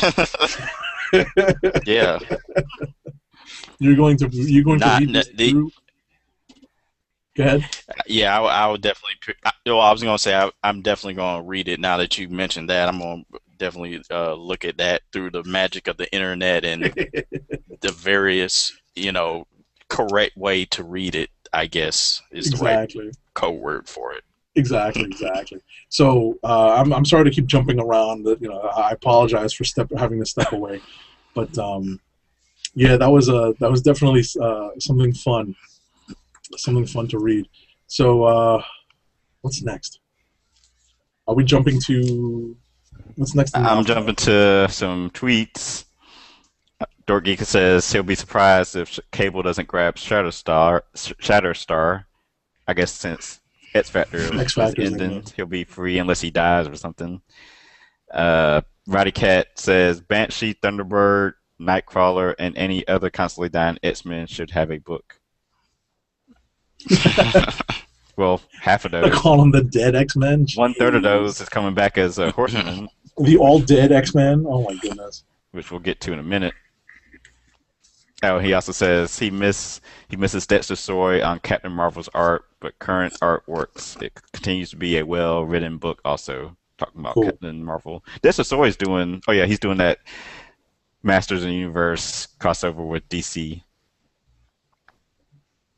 So more news. Okay. I'm skipping that, so that's the reason I really haven't mentioned it on this show. Fantastic Four #9. Oh, here we go. I'm not reading that anymore, but you are. Oh, we hit it. Oh, I am no longer reading this. Oh. You know, I've been on the fence about this for months. For the last couple of months, we've all talked about it. I know Dirt and Tim dropped this book 2 months ago, and I threatened to drop it last month, and I kept going. But this book, this month, has officially is the straw that broke the camel's back. That's the best cliche. It's awful. So what was wrong with it? Time travel. It's time travel. Oh, shit. Right. It's time travel, and you know, it was just a hard book to read. Every page turn was just painful. You know, and I can't believe this because I usually like Fraction's work. Yeah, I do too, but you know, I don't understand why his Fantastic Four is so hard for me to like. You know, and it started off okay, but now it's just degenerated. And I don't know if I want to spoil everything because there's so much stuff to just complain about in this book. You know, Adam Black, did you read it? Not at all. I have not. I read maybe the first 2 issues of this Fantastic Four title. I gave up. I just threw up my hands, man. I couldn't take it anymore. I couldn't get. And I liked FF better, but I dropped that too. Yeah, if I was gonna read one, it'd be FF. But yeah, I agree with both of you. I may keep FF maybe one more month, but right now, Fantastic Four, there's a lot. Let me just. I'm not gonna go into the whole diatribe through because I could literally complain about every page, like stuff going on every page, and that's bad. You know what I'm saying? If it's every page, it's not good. You know, there's just so much I could complain about. That's the worst part. You know, in all seriousness, they go back in time because Ben Grimm feels guilty about maybe he's the one that's responsible for Doctor Doom becoming Doctor Doom because when they were in college together, he messed with the experiment that Doom was working on that literally blew up in his face, and that's the premise of the story. And throughout all of it, it's completely ridiculous, completely ridiculous. I'm not going to go into Wasn't that what brought up happened. before? I don't know. I don't know if Ben Grimm had anything to. Everyone always just presumed that that. And what they basically say is that no matter what Ben Grimm did, it would have happened anyway. So what was the point of me feeling guilty about it? That was the whole point of the story. It was inevitable. Doom is inevitable. That's one of the lines. It's awful. It's awful. So I'm literally dropping the book. Like I'm picking the book up this week, my physical copy, and then I'm taking it off my pull list. It's gone. I can't believe that I'm doing it. I've supported FF on and off for years, but this is it. This is my tipping point. So I'm sorry for the diatribe, but that's what it is.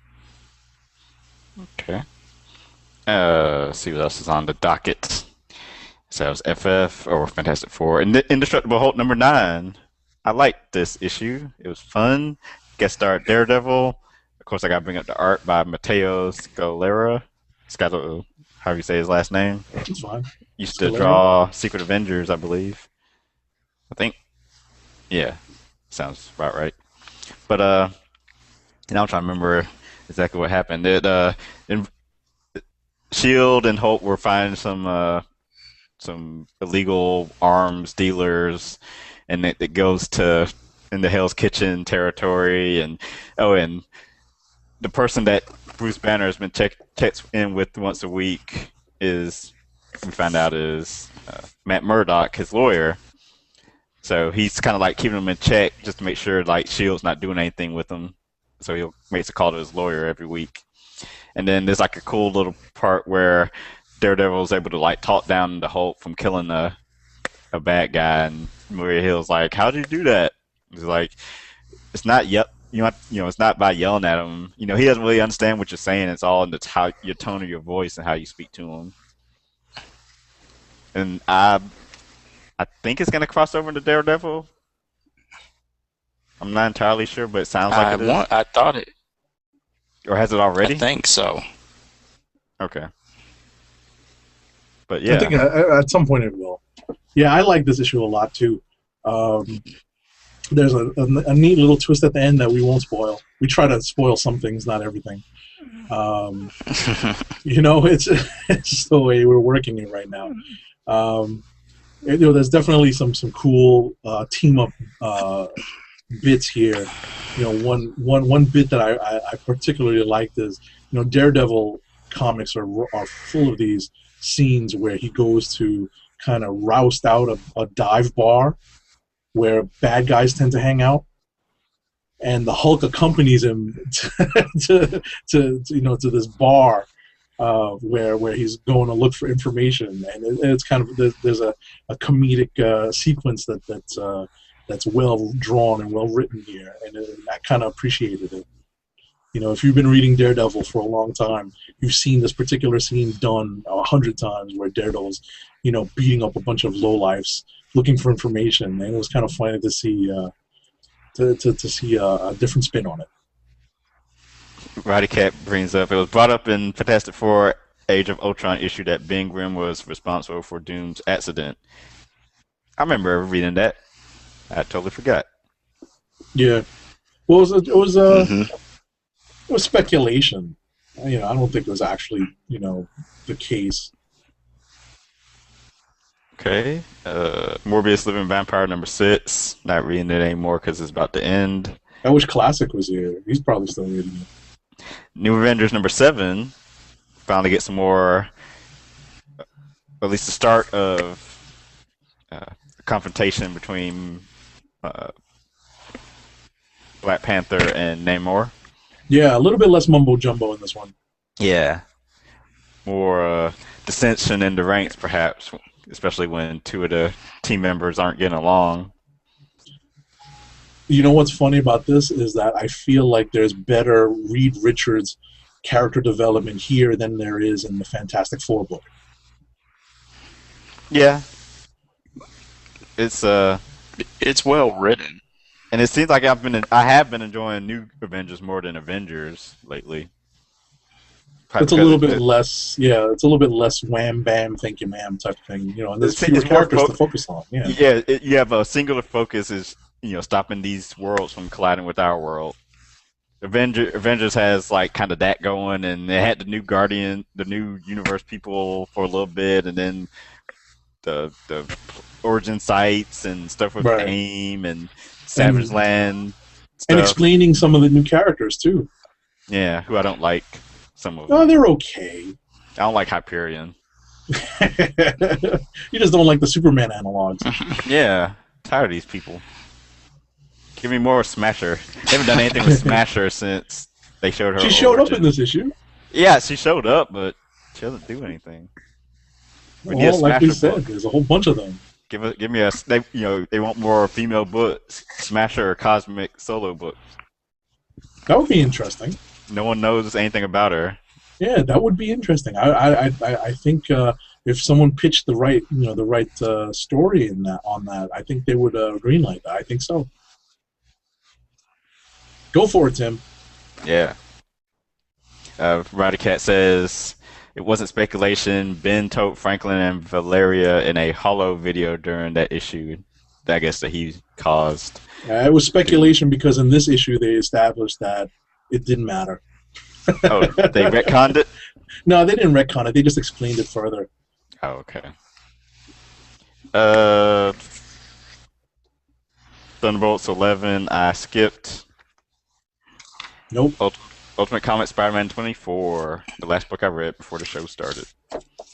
This was basically a Cloak and Dagger origin issue with some Miles Morales and supporting cast tossed in. So I guess there's a bunch of scientists that work for Roxxon company, the evil company. So we had like Nathaniel Essence and Samuel Stern. Is that the leader? Yes. Right. Layla Miller and some Zola. Arnim Zola. Arnim Zola the third. Yeah. Yeah, he's an ancestor of Arnim So Zola. they did experiments on Cloak and Dagger, or Ty and whatever her name is. Tandy. Who names themselves Tandy? So they were dating. Hey, they called computers Tandy back in the day, right, Adam Black? Yes, I remember Tandy. Remember that. We're going to pretend like we don't remember that. I remember that.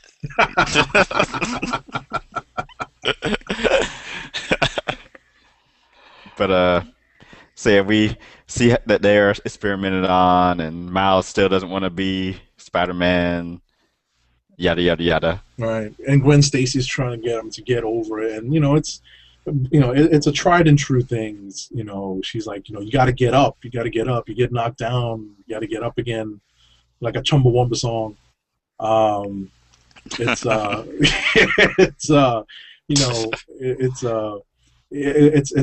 a trope in superhero comics. I was happy to see Cloak and Dagger. I kind of like the twist on, like, the 616 Cloak and Dagger. The origin was that they were runaways, and it was nice to see that they were like a bunch of like overachieving nerds and class president types who got into this prom night accident, which led them to be experimented on. It's kind of cool that they switched it up. They made them like really smart kids who are still in over their heads, but they're not. They're not actually dating. Yeah, exactly. Instead of being like starting this weird, creepy relationship that they have in the 616 universe. I don't recall if they were dating. I think they were just friends. Yeah, they were like in this weird non-friend friend zone. Yeah, go ahead and just have them hook up already. Ty or Tandy's down with Brown. That's the best way to describe it. I just want to say that Ultimate Comics Spider-Man is probably like one of is like the book I look the most forward to reading every month. Um, I think there's some stuff at DC that I like reading, but this is probably at least as far as Marvel goes, this is like my favorite title to read. I'm digging in. I'm glad I like the art by Marquez. Very good. Yeah, art was great. Colors are good on it too. Yes. It's funny that you mentioned the art of Marquez. Wasn't it nice that they had Marquez draw that bit in Age of Ultron? Yes. You know, where it kind of That was a made very it, nice touch. yeah, like it made it appear like, oh wait, we are switching over to the Ultimate Universe when you see his art. You know, so I thought that was a nice touch. I'm a big fan of this series, and I really don't want them to move Miles into the 616. I like where he's going with these characters, with this setup. Oh, yeah, since that's brought up finally, I guess we can talk about the rumor that's going around the internet of how so the Mighty Avengers has the I don't want to say the all black cast because there's No, Latinos no, in no. there. It's the people of color cast. Yeah, the minority cast, That's right. minority Avengers. So, there's rumors that Miles Morales is the Spider-Man that's going to be in that book. Because I guess supposedly in solicits, there's like a tease of like someone dressed up in the Spider-Man Halloween costume, and who Miles' first appearance in the Ultimate Universe, he was wearing a Spider-Man. Costume. Costume, Halloween costume. So, but then that seems like it's too early because Mighty Avengers comes out during Infinity, which is they announced Mighty in September or October, I think. Which I guess by the time Hunger ends and a couple more issues, they could have. It seems like too quickly to have just the Ultimate Universe be gone and him over in our universe. I agree. But it might be the I don't want to 616 see from it go. Miles Morales. That's the thing. Yeah, I guess. Yeah. That is true. You know, like how Peter Parker looks up, in that Spider-Man limited series. Peter Parker looks up Miles Morales in the 616, and I believe the last panel has him saying, with that "oh my goodness" look on his face. So that might be who he finds. So that's just something to think about. Yeah, it's some speculation. Like I said, I really wish they keep, if they keep one Ultimate book, if there's only one Ultimate book, it should be this one. Yeah, I'm enjoying it. It's my actually I'm reading 2 Ultimate books now because Ultimate Comics The Ultimates 26 came out, which I started reading with 25, and the new story arc of the Ultimates Disassembled. This is a fun issue. So basically the bad guys are Lady Kang or Female Kang, Reed Richards, Quicksilver, and Hulk. They have 2 Infinity Gauntlets, but I guess not all the gems yet. And the Ultimates are trying to stop them. Tony Stark has a tumor that's sentient, which I'm just now learning, called Anthony. Yeah. What else happens? Oh, we have Ben Grimm makes an appearance here, and Hulk and Thor fight, and other stuff happens. And then it looks like an Infinity Gem comes out of back of Stark's head at the end of the issue. Right, That kind of confused me. It was kind of. I agree with you, Tim. There was lots of fun battles in this. And my notes said the power gem is apparently in the last place Tony Stark would look. So His head. right, the back of his head. It's like, what is that humming? What is that humming? So It's coming from you. Exactly. So I don't know if I would if I weren't reading this academically, for academic purposes, I don't know if I would pick this up. But I definitely think that they're bringing this disassembled arc in a good direction. So bravo to who's writing this again? Is this Fialkov? Yes, Fialkov. I give Fialkov a lot of credit. He's definitely making the story interesting and putting in a lot of action beats and sequences that are pretty involving and pretty interesting and keep the story moving along. Roddy Cat says, "I wonder if Miles Morales will try to get with Kate Bishop when/if he comes to 616. He is supposed to in Ultimate Spidey. I read. Yes, when they do the 1 year time jump in Ultimate Spider-Man, we find out that Spider-Man is Miles is dating um, Kate Bishop, the The Ultimate Ultimate version. King, right? Who's not Hawkeye? And yeah, I don't. Okay, Yeah, so she's just normal. yeah, Dork Geekus asked. So the Power Gem is Anthony, the tumor. I guess maybe because Yeah, Anthony went possibly. away, he evaporated or something. It was weird to like follow in the panels. Like Anthony like went away and then didn't a villain show up? Was it Kang? I believe so. Yeah. And then like it's just like a big close up on the back of Tony's Oh no, back of it's his head. Quicksilver. Oh yeah, Quicksilver. Yeah, it was Quicksilver. Like this big light shines on the back of his head and then like the issue ends. So Yeah, it's yeah, shining. I guess Yeah. that makes sense. The gem was maybe And giving him the power to have a separate consciousness. yeah. Okay. Could be. All So right. yeah, that's Ultimate Comics Ultimates. Uncanny Avengers #9. Loving this book. One of my favorite Marvel Now books.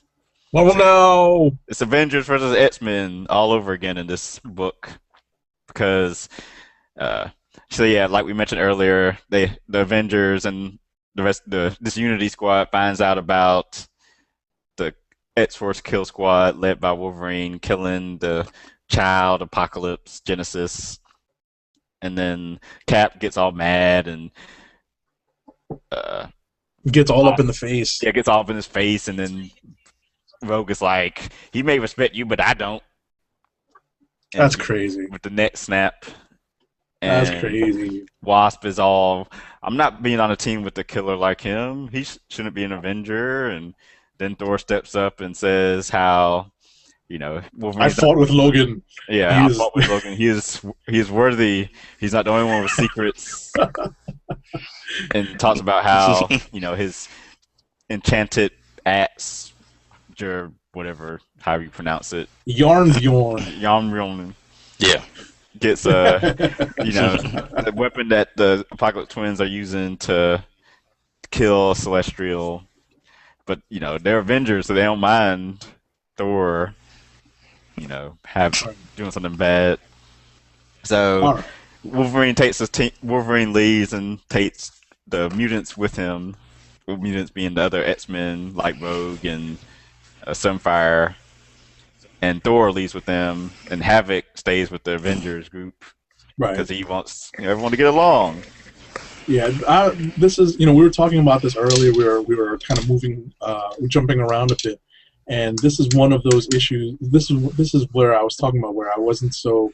I was happy that that Thor's kind of coming off as the reasonable guy, but I'm not very happy with Remender's writing of Captain America in this issue. It's not. It doesn't. And this whole Unity team thing. I know what it's supposed to do, but at the end of the day, I don't know. You know what? Come to think of it, I don't know if they've established a chairman of the Avengers. They usually do. Like I don't know, like who's the supreme commander of the Avengers? Isn't it Cap? Like wouldn't he still be, even though he's on this team and Havoc is supposed to be the leader of this team? Doesn't Captain America still have say over all the Avengers teams? Oh, shoot. Well, even Wolverine calls Havoc out. He's like, the real leaders of the Avengers already made their Yeah. choice. I like how they keep bringing that up. It's like he's It's like they were always on the outside. yeah, and they're he isn't the real leader of this team. He's just like the figurehead. figurehead. Right, but at the same time, they still write, it's to serve the story. They write, Cap like this overbearing guy, and they write Rogue off as like kind of, as this. She's always mad. Exactly, and we both know that's not the way these characters are written in other books, but for the purposes of the story, that's how they're written. One thing I didn't like was the long Rogue Scarlet Witch debate Debate? in the Danger Room. like at one point I just like kind of just started speed reading it. I was like, okay, yeah, y'all don't get along, blah blah blah. Mutants and humans, blah blah blah. I heard this before in the first 3 issues of this art of this series. Right. Enough, Right. enough is enough already. So now my guess is, since like both teams have split, it's like next issue of deal like once half of the book will be Cap and Havoc and them doing stuff, and then Wolverine and Thor and the other Rogue and Sunfire doing stuff. But we also had the deaths, the four The horsemen four of death horsemen, yes. introduced, which You are get a of good course look at them. Sentry and Grim Reaper, Dakin, and who else? It's Banshee. Dakin. Dakin. Yeah. Banshee. And Banshee. So that's gonna be cool to watch. hmm This was a good issue. I like this issue. Yeah, I like how they gave. Go ahead. I was gonna say I like they gave Banshee the Black Bolt wing cape thing. Thought that was kind of cool. That is cool. Made him look all official. That is cool. What was I about to say? Shit, I can't remember now. I had a question for you, Tim. Yes. Are you coming around to Akuna's art? I am. I like Acuna now. I want to pick him as one of my favorites, but I've learned to appreciate his artwork on this book. It comes out monthly, so That's a huge plus. it's better than we were getting before. I still, Yeah. I guess I can see him on this book long term. It wouldn't turn me off. I was gonna say Just something. leave Cassidy on covers. Yeah, let him sit the covers. Damn it, what was I gonna say? Was it about the Four Horsemen, maybe? Oh well, it's taking too long. It's all right. So you got some tweets I can read. So Dork Geeka says, guess Wasp still has something to get a little Havoc. Call that the Bendis effect. Yep. Isn't the Grim Reaper some sort of weird undead anyway? He's been killed a bunch of times. That is correct. At least that's what I've heard, because I don't know anything about Avengers villains. That was my understanding. And isn't Sentry overkill as well? Yes and no. I actually like. Remender said in some interviews the first draft had Ares instead of Sentry, which I've been saying I want Ares to come back for the longest, just because I don't know, him and Hercules get some more gods besides Thor in the Marvel universe. Hercules. Yeah, where's Hercules at? Where's Hercules? And I want more Black Cat, Hercules, and Warpath. We should do that. I was about to say we should have a poll. We should do a poll for the next show. Like, who are the top 3 Marvel characters you want to see brought back into prominence or prominent position? But I think they said Brevoort, him and Remender and Brevoort talked about it some more, and then they settled on Sentry instead of Ares, especially with like the tie of how Thor was involved with killing Sentry. That it made better sense. Yeah, like all these four horsemen, they have a tie to members of the Avengers, or Uncanny Avengers team. So yeah, and let's see, X Factor 258. Anyone read that? I read it. It was actually interesting. I haven't been reading much of X Factor. I caught a couple of the last issues of the whole going to hell and fighting the devil and all that stuff. And I know that X Factor is getting ready to end. So it looks like this issue and the following issues up until the last issue are meant to wrap up any dangling plot lines that Peter David may have, and giving the spotlight in each issue before the finale to 1 or 2 characters per issue. Because I saw on the cover of the next issue that it's Shatterstar and Longshot, the Mojo World people.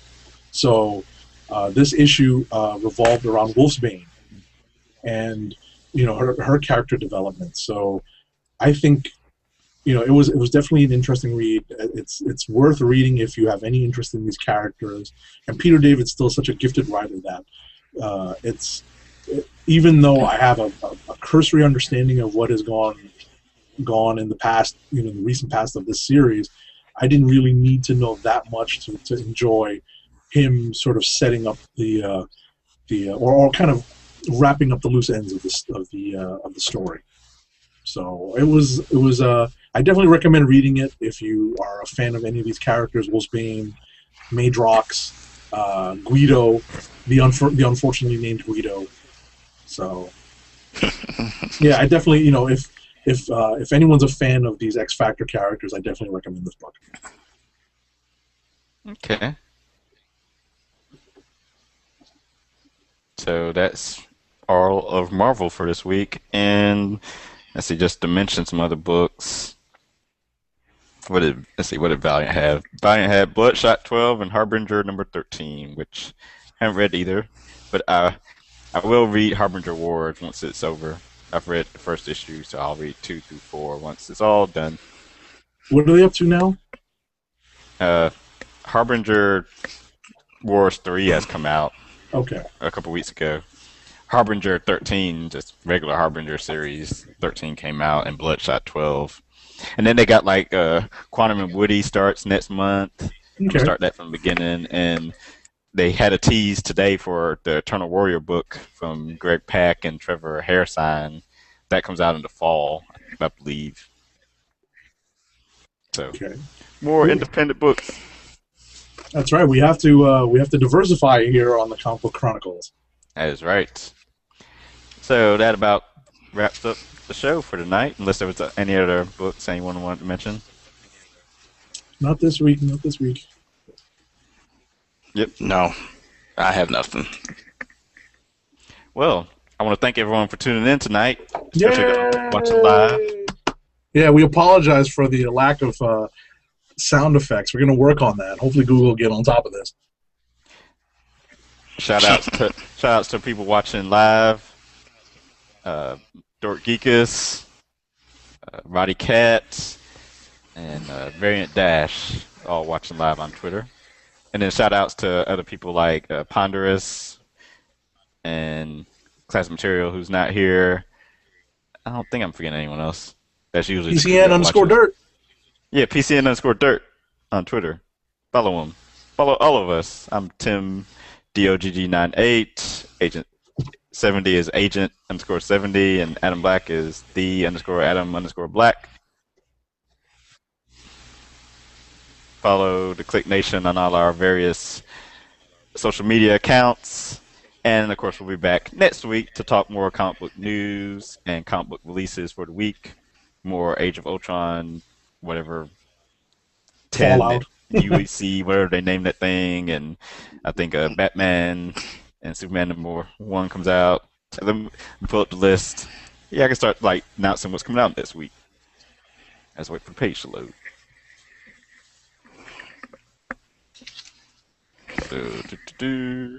Yes. Also, give me a heads up to know what to look forward to. Join us here next week when we talk about. Yes, as I'm still waiting. Let's see. Come on, page. What does Boom Studios have coming out? Nothing I want to read, unless you like Adventure Time and Regular Show, which I hear good stuff about. Nothing from Dark Horse catches my eye. DC has Aquaman 21, Batman Superman #1. Batman Superman number one, another number one. 21. Oh, Green Team is back, #2. Check that out. I'll decide if I'm going to keep reading Catwoman or not. There's 2 Justice League books out next week: Justice League 21 and Justice League of America. Oh, all 3 Justice League 21. Which I guess I need. The Trinity War supposed to start? I need to start reading Justice League Dark, I guess. Oh. Larfleeze #1. Red Lanterns 21. Both books I'm skipping. Superman 21. Superman 21. Talon #9. I'll be reading that. Teen Titans 21, which I don't read anymore.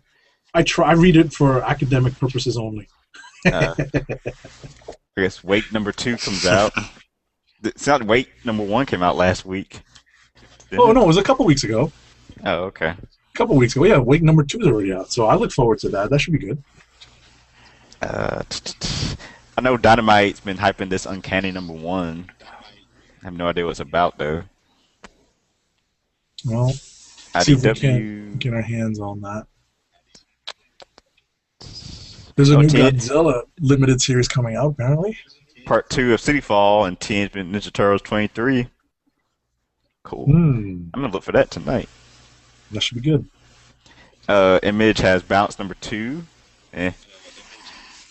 I'll read number 2 just because I've read number 1. See if it can help its case for me to keep reading.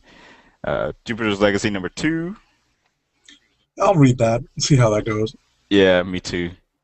Let's see. Marvel had Age of Ultron 10 AI is what it's called. All new X-Men. Avengers Arena, Cap 8. Cap. Oh yeah, Avengers Arena teasers. Our friend who died in last issue and Tumblr blew up. What's her name? Nico. Yeah, she may not be dead. Bum, bum, bum. Yeah, into that. Daredevil 27, Deadpool 12, FF8, Gambit 14, wow, Guardians of the Galaxy. Galaxy number 4, Hawkeye 11. The teasers for Guardians of the Galaxy have Tony and Gamora hooking up. You can go on comic resources and see comic book resources. No and kidding. see the preview panels. It's kind of funny, actually. Journey into Mystery. I believe it's Sarah Pichelli's first full issue of art. Okay. There's a lot coming out this week. Yeah, it's a big week. And damn it, I don't have any of these to preview because Marvel messed up their. They had the wrong preview books out. I heard from Scarlet Spider 18. Man, this would have been a good week to get some stuff. Secret early. Avengers 5. It's a big week. Secret Avengers. Ultimate Comics, X-Men. Uncanny X-Men. Wolverine. Uncanny X-Men. Oh my gosh. X-Men number 2. Oh my god. Young Avengers. God dang. Man, I wish I had. It's gonna suck. That's gonna. I'm not gonna have enough time to read everything. We're gonna have to do like bullet point reviews next week. Basically.